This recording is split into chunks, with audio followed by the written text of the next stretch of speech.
the next president will face at least three big challenges when it comes to climate policy.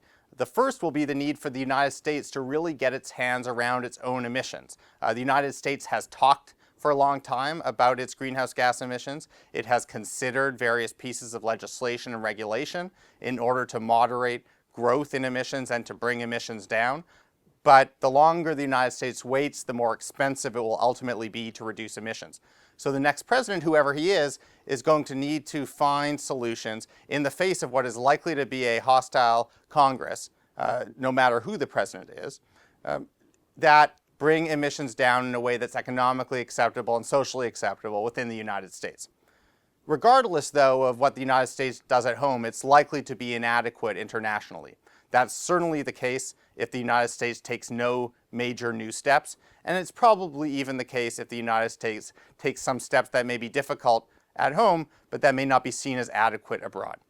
And there will be international climate diplomacy, but there will also be broader diplomacy. If you look back several years to a time when the United States was seen as not really caring about climate change, it became a real irritant in bilateral relations with critical countries. US diplomats had to spend an inordinate amount of time talking about why they weren't taking steps on climate change, and that took away from their ability to pursue other objectives. It's not implausible that that sort of situation returns, and it's not implausible that other countries that are taking action start throwing up trade barriers to US goods that they see as having been produced with dirtier and therefore cheaper energy.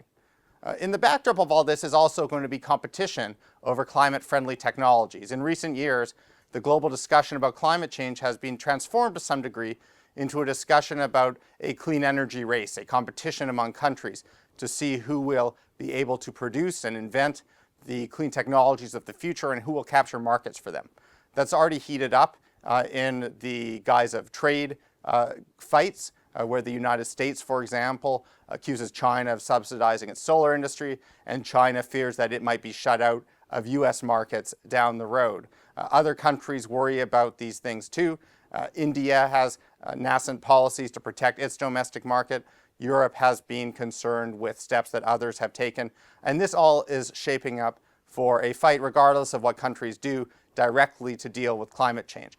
When countries see a market that isn't expanding as fast as they would like, but producers at home that want to sell their clean energy goods, they will turn to government policies to try and give home companies a commercial advantage. And regardless of what happens on climate change, that's bound to create international friction.